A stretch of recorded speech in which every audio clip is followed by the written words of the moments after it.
Il y a quelque chose que la plupart des gens ne comprennent pas à propos du respect de soi. Quelque chose qui va beaucoup plus profond que l'estime de soi ou la confiance. Le respect de soi n'est pas quelque chose que vous avez ou n'avez pas. C'est quelque chose que vous construisez, chaque jour, avec chaque petite décision. Et la décision la plus puissante que vous puissiez prendre est celle-ci. Investir 10 minutes en vous-même. Pas 10 minutes de distraction, pas 10 minutes de divertissement. 10 minutes de soins intentionnels de soi. La vérité que personne ne vous dit. Laissez-moi vous dire quelque chose qui pourrait changer votre vie. Votre subconscient n'écoute pas ce que vous dites. Il écoute ce que vous faites.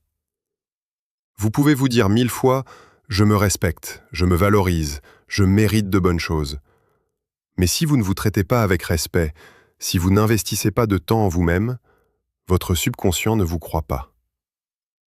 Votre subconscient apprend de vos actions, pas de vos mots. Et voici ce qui est puissant. Quand vous investissez 10 minutes chaque jour à prendre soin de vous, vous envoyez un message profond à votre subconscient. Je suis quelqu'un qui mérite des soins. Je suis quelqu'un qui compte. Je suis quelqu'un qui en vaut la peine. L'histoire de Thomas. Thomas était entrepreneur, réussi sur le papier. Mais à l'intérieur, il se sentait vide, sans valeur, comme un imposteur. « Je travaille 16 heures par jour, m'a-t-il dit. Je construis mon entreprise, je prends soin de ma famille.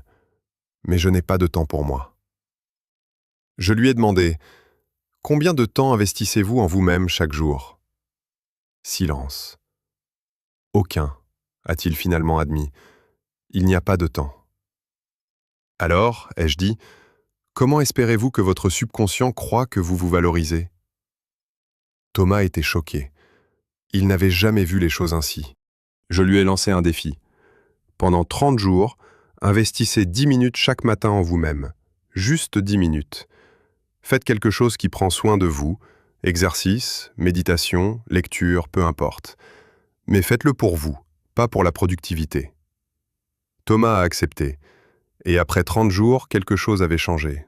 Pas seulement son énergie, pas seulement son humeur, son sens fondamental de sa propre valeur. Pour la première fois depuis des années, m'a-t-il dit, je sens que je mérite d'exister. Pas à cause de ce que je fais, mais à cause de qui je suis. Pourquoi 10 minutes ? Vous pourriez demander, pourquoi 10 minutes ? Pourquoi pas 5 ? Pourquoi pas 30 ? Voici la psychologie. 10 minutes, c'est assez long pour être significatif. Ce n'est pas symbolique, c'est réel. 10 minutes, c'est assez court pour être durable. N'importe qui peut trouver 10 minutes. 10 minutes est le point optimal entre trop facile pour compter et trop difficile à maintenir. Mais voici le secret. Il ne s'agit pas vraiment des 10 minutes. Il s'agit du message que vous envoyez à votre subconscient. Chaque jour où vous investissez ces 10 minutes, vous dites « Je compte, je mérite des soins, je suis une priorité dans ma propre vie ». Le principe de reprogrammation Jung a compris quelque chose de profond. Le subconscient ne répond pas à la logique, il répond aux symboles et aux patterns. Quand vous répétez une action jour après jour, vous créez un pattern, et ce pattern devient une croyance. Si votre pattern est de vous négliger, sauter des repas, ne pas dormir, ne pas faire d'exercice, ne pas prendre de pause, votre subconscient apprend « Je ne mérite pas de soins ». Si votre pattern est de prendre soin de vous, investir du temps en vous-même chaque jour, votre subconscient apprend « Je mérite des soins ». C'est aussi simple que ça, et aussi profond. L'histoire de Sophie. Sophie était mère célibataire, travaillant 2 emplois, élevant 3 enfants, et se sentant complètement épuisée. « Je n'ai pas de temps pour moi », m'a-t-elle dit. « J'ai à peine le temps de dormir. » « Combien de temps passez-vous sur les réseaux sociaux chaque jour ?» ai-je demandé. Pause inconfortable. « Peut-être 30 minutes ?» a-t-elle admis. « Alors vous avez du temps » ai-je dit. « Vous ne l'utilisez simplement pas pour vous-même. » Sophie a résisté au début, mais a finalement accepté d'essayer. 10 minutes chaque matin avant que les enfants ne se réveillent. Au début, c'était difficile. Elle se sentait coupable, égoïste, comme si elle volait du temps à ses enfants. Mais après 2 semaines, quelque chose a changé. Elle avait plus d'énergie, plus de patience, plus de présence avec ses enfants. J'ai réalisé, m'a-t-elle dit, que quand je ne prends pas soin de moi, je n'ai rien à donner. Mais quand je prends soin de moi, j'ai tout à donner. Les 3 piliers du respect de soi. Le respect de soi repose sur 3 piliers. Pilier 1, le temps. Quand vous investissez du temps en vous-même, vous démontrez que vous êtes précieux. Le temps est la ressource la plus précieuse. Comment vous le dépensez révèle ce que vous valorisez. Pilier 2, l'attention. Quand vous accordez de l'attention à vos besoins, physiques, émotionnels, spirituels, vous démontrez que vous comptez. L'attention est l'amour en action. Pilier 3, la cohérence. Quand vous prenez soin de vous de manière cohérente, pas seulement quand vous vous sentez bien, vous démontrez que votre valeur ne dépend pas de vos sentiments. Elle dépend de votre choix. Ces 3 piliers, temps, attention, cohérence, sont la fondation du respect de soi. Le piège du sacrifice. Beaucoup de gens croient que le sacrifice est noble, que mettre tout le monde en premier est vertueux. Mais voici la vérité. Le sacrifice sans respect de soi n'est pas une vertu, c'est de l'autodestruction. Quand vous vous sacrifiez constamment, quand vous n'investissez jamais en vous-même, vous n'êtes pas noble. Vous envoyez un message à votre subconscient. Je ne compte pas. Les autres sont plus importants que moi. Et ce message devient votre réalité. Jung l'appelait l'inflation du sacrifice, quand le sacrifice devient une identité, pas un choix. La vraie vertu n'est pas de vous sacrifier, c'est de prendre suffisamment soin de vous pour avoir quelque chose à donner. L'investissement le plus rentable. Voici quelque chose que la plupart des gens ne comprennent pas. Investir en vous-même n'est pas égoïste. C'est l'investissement le plus rentable que vous puissiez faire. Quand vous prenez soin de vous, vous avez plus d'énergie pour votre travail. Quand vous prenez soin de vous, vous avez plus de patience pour votre famille. Quand vous prenez soin de vous, vous avez plus de clarté pour vos décisions. Quand vous prenez soin de vous, vous avez plus de présence pour votre vie. Le soin de soi n'est pas un luxe, c'est une exigence pour bien vivre. Et cela commence avec 10 minutes. Maintenant, laissez-moi vous montrer exactement comment faire cet investissement de 10 minutes. Comment transformer le soin de soi en un rituel qui reprogramme votre subconscient pour le succès. Le rituel de 10 minutes. Il ne s'agit pas seulement de trouver 10 minutes. Il s'agit de comment vous utilisez ces 10 minutes. Voici la structure. Minute 1 à 3. Présence physique. Commencez par votre corps. Étirez-vous. Respirez profondément. Bougez. Sentez votre corps. Pourquoi ? Parce que la plupart des gens vivent dans leur tête, déconnectés de leur corps. C'est votre moment pour réhabiter votre forme physique. Quand vous honorez votre corps, vous dites à votre subconscient « Ce corps compte, cette vie compte ». Minute 4 à 6. Présence mentale. Maintenant, apaisez votre esprit. Méditez. Observez vos pensées sans les juger. Ou simplement asseyez-vous en silence. Pourquoi ? Parce que votre esprit court constamment. C'est votre moment pour créer de l'espace, pour trouver le calme. Quand vous créez de l'espace mental, vous dites à votre subconscient « Mes pensées ne me contrôlent pas, je les observe ». Minute 7 à 10. Présence intentionnelle. Enfin, établissez votre intention pour la journée. Qui voulez-vous être aujourd'hui ? Comment voulez-vous vous présenter ? Il ne s'agit pas de ce que vous ferez, il s'agit de qui vous serez. Quand vous établissez une intention, vous dites à votre subconscient « Je choisis qui je suis, je ne suis pas victime des circonstances ». L'histoire de Philippe. Philippe était programmeur, il travaillait de chez lui, et il était tombé dans un schéma. Se réveiller, vérifier son téléphone, se traîner à son bureau, travailler toute la journée en pyjama. « Je me sens comme un zombie », m'a-t-il dit. « Je n'ai pas d'énergie, pas de motivation, j'existe simplement. » Je lui ai enseigné le rituel de 10 minutes. Au début, il a résisté. « Je n'ai pas le temps », a-t-il dit. « Je dois commencer à travailler immédiatement. » « Combien de temps passez-vous sur votre téléphone chaque matin ?» ai-je demandé. « Peut-être 20 minutes, a-t-il admis. Alors vous avez du temps. Philippe a accepté d'essayer. Chaque matin, avant de toucher son téléphone ou son ordinateur, 10 minutes pour lui. Après une semaine, il m'a envoyé un message. Je ne peux pas croire la différence. Je me sens comme une personne différente. Qu'est-ce qui avait changé? Pas ses circonstances, sa relation avec lui-même. Les 4 formes d'investissement. Il y a 4 façons principales d'investir vos 10 minutes. Choisissez ce qui résonne avec vous. Forme 1. Mouvement. Exercice, yoga, étirement, marche, tout ce qui bouge votre corps. Cela dit à votre subconscient « Mon corps est fort, je suis capable, j'ai de l'énergie ». Forme 2. Immobilité. Méditation, respiration, s'asseoir en silence, tout ce qui apaise votre esprit. Cela dit à votre subconscient « J'ai la paix intérieure, je n'ai pas besoin de distraction constante, je suis complet ». Forme 3. Croissance. Lecture, apprentissage, réflexion, tout ce qui élargit votre esprit. Cela dit à votre subconscient « Je grandis, j'évolue, je suis plus que mon passé ». Forme 4. Création. Écriture, dessin, musique, tout ce qui exprime votre âme. Cela dit à votre subconscient « J'ai quelque chose d'unique à offrir. Ma voix compte. Je suis créatif. » Peu importe ce que vous choisissez, ce qui compte, c'est que vous le fassiez, de manière cohérente, pour vous. L'histoire de Claire. Claire était enseignante, elle aimait son travail, mais elle se sentait vidée, épuisée, rancunière. « Je donne tout à mes élèves, m'a-t-elle dit, mais il ne reste rien pour moi. » J'ai suggéré le rituel de 10 minutes. Elle a choisi l'immobilité, méditation, chaque matin. Au début, c'était difficile.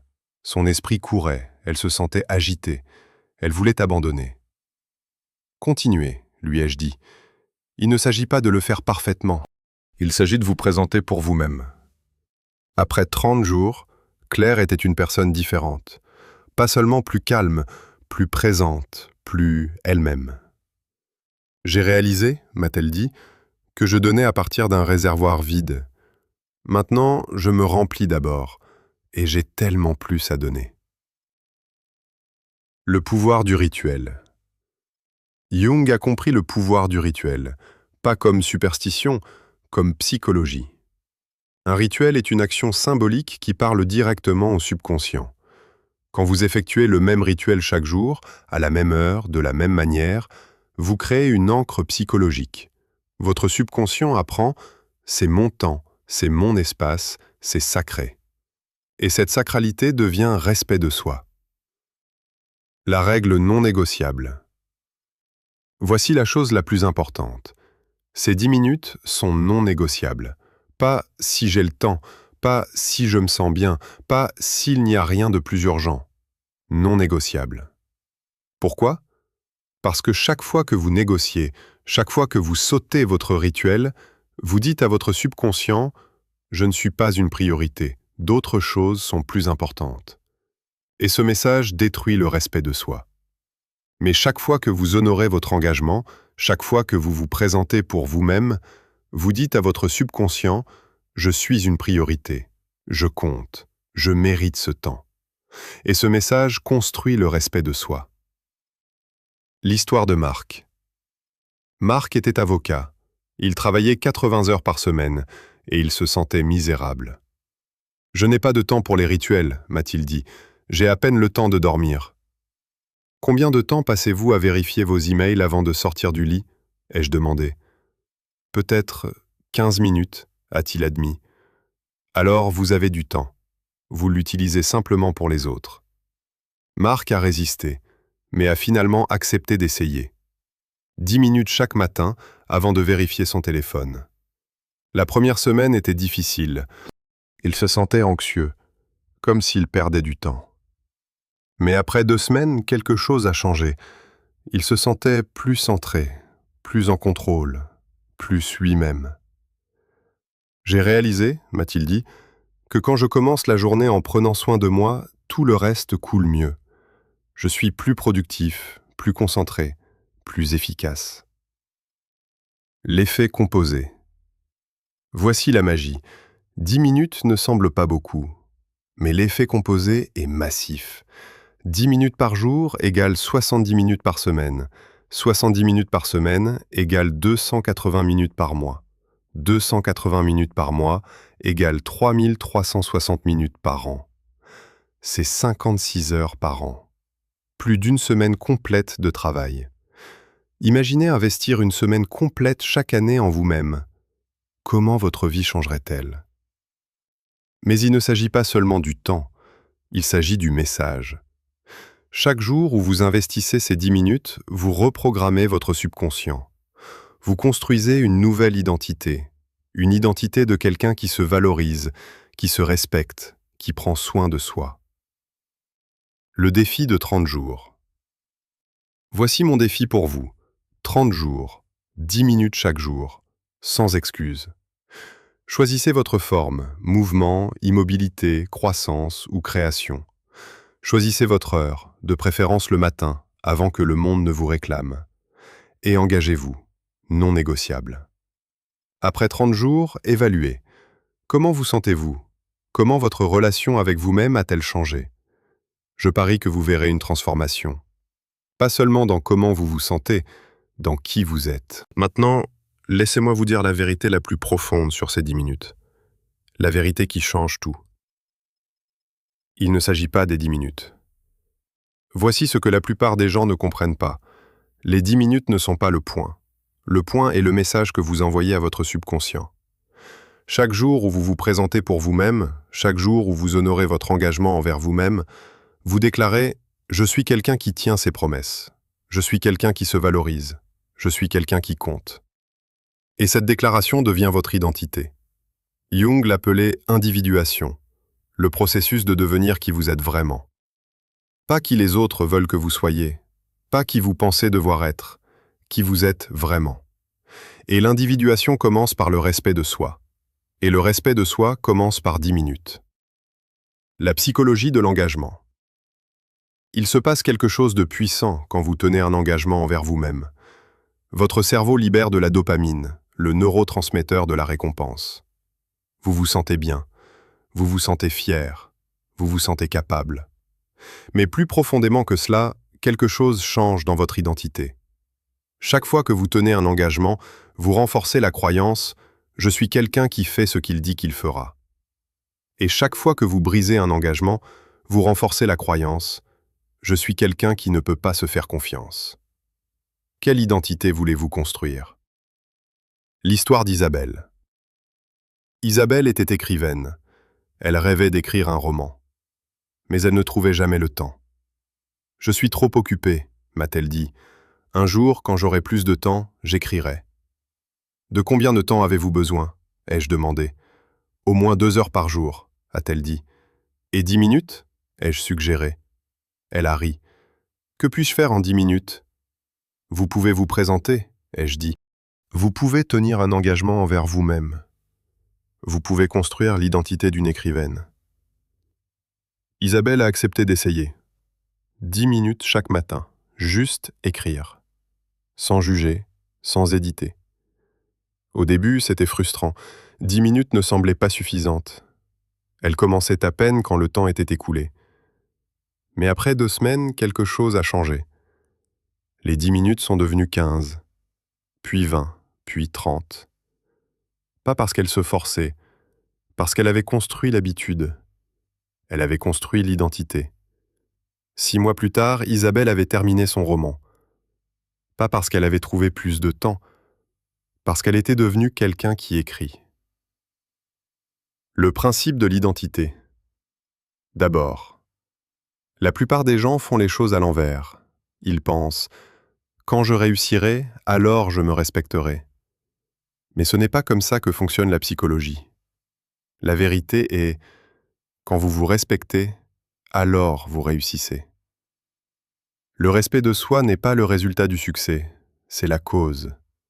Quand vous vous respectez, quand vous investissez en vous-même, vous agissez comme quelqu'un qui se valorise. Et quand vous agissez comme quelqu'un qui se valorise, vous créez des résultats qui reflètent cette valeur. Identité d'abord, résultat ensuite. L'histoire de Laurent.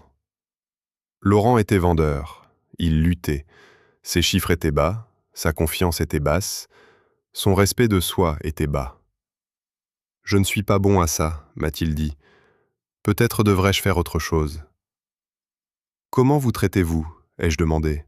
« Que voulez-vous dire ?»« Investissez-vous du temps en vous-même. Prenez-vous soin de vous. Vous respectez-vous » Silence. « Pas vraiment », a-t-il admis. « Je suis trop occupé à essayer de survivre. »« Voilà votre problème, ai-je dit. Vous ne pouvez pas vendre si vous ne croyez pas avoir de la valeur. Et vous ne pouvez pas croire avoir de la valeur si vous ne vous traitez pas avec valeur. » Je lui ai donné le défi de 10 minutes. Chaque matin, avant de faire des appels de vente, 10 minutes pour lui. Laurent a résisté. « Je n'ai pas le temps pour ça, je dois faire des appels. »« Faites-moi confiance, ai-je dit. » Après 30 jours, les chiffres de Laurent avaient changé. Pas dramatiquement, mais de manière cohérente. « Je ne sais pas ce qui s'est passé, m'a-t-il dit, mais je me sens différent, plus confiant, plus précieux.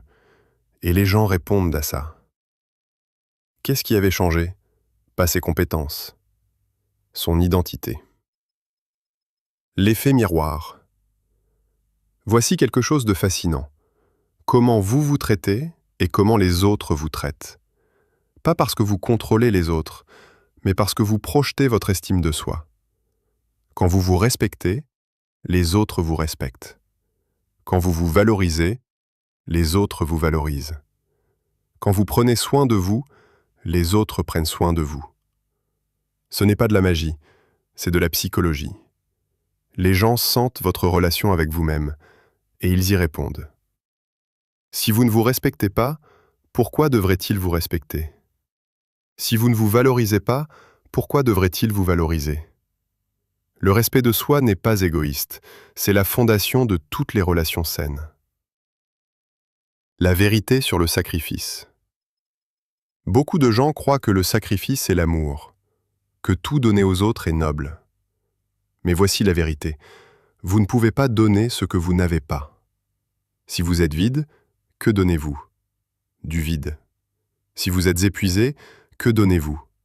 De l'épuisement. Si vous êtes rancunier, que donnez-vous? Du ressentiment. Le véritable amour n'est pas le sacrifice, c'est le débordement. Quand vous vous remplissez, quand vous investissez en vous-même, vous avez quelque chose de réel à donner. Pas par obligation, par abondance. L'histoire d'Émilie. Émilie était infirmière. Elle avait dédié sa vie à prendre soin des autres. Mais elle se sentait vidée, rancunière, vide. « Je donne tout », m'a-t-elle dit, « mais personne ne prend soin de moi. »« Prenez-vous soin de vous-même » ai-je demandé. Longue pause. « Je n'ai pas le temps » a-t-elle finalement dit. « Alors vous ne donnez pas par amour » ai-je dit. « Vous donnez par épuisement, et ce n'est pas durable. » Je lui ai enseigné le rituel de 10 minutes. Elle a choisi l'immobilité, méditation, chaque matin. Au début, elle se sentait coupable, comme si elle volait du temps à ses patients. Mais après 2 semaines, quelque chose a changé. Elle avait plus d'énergie, plus de patience, plus de compassion. J'ai réalisé, m'a-t-elle dit, que quand je prends soin de moi, je peux mieux prendre soin des autres. Pas par obligation, par amour véritable. Alors, que choisirez-vous? Continuerez-vous à dire que vous n'avez pas le temps? Continuerez-vous à mettre tout le monde en premier? Continuerez-vous à attendre que quelqu'un d'autre vous valorise? Ou choisirez-vous quelque chose de différent? Vous choisirez d'investir 10 minutes en vous-même, chaque jour, sans excuse, sans négociation. Pas parce que vous êtes égoïste, parce que vous comprenez que le respect de soi est la fondation de tout le reste. Pas parce que vous avez le temps, parce que vous faites du temps pour ce qui compte. Pas parce que c'est facile, parce que vous êtes quelqu'un qui tient ses engagements envers soi-même. La transformation commence aujourd'hui, pas demain, pas lundi, pas quand vous aurez plus de temps. Aujourd'hui, 10 minutes. C'est tout ce dont vous avez besoin pour commencer. 10 minutes pour dire à votre subconscient « Je compte, je mérite des soins, je suis une priorité dans ma propre vie ». 10 minutes pour reprogrammer votre identité de victime à leader. 10 minutes pour construire le respect de soi qui changera tout. Êtes-vous prêt? Alors commencez maintenant. Pas après avoir fini cette vidéo. Pas après avoir vérifié votre téléphone. Pas après avoir fait une chose de plus. Maintenant. Trouvez un endroit calme. Réglez une minuterie pour 10 minutes. Et faites quelque chose, n'importe quoi, qui prend soin de vous. Bougez, respirez, réfléchissez, créez, peu importe quoi. Ce qui compte, c'est que vous le fassiez. Pour vous. Parce que vous méritez ces 10 minutes. Et vous méritez le respect de soi qu'elles construiront.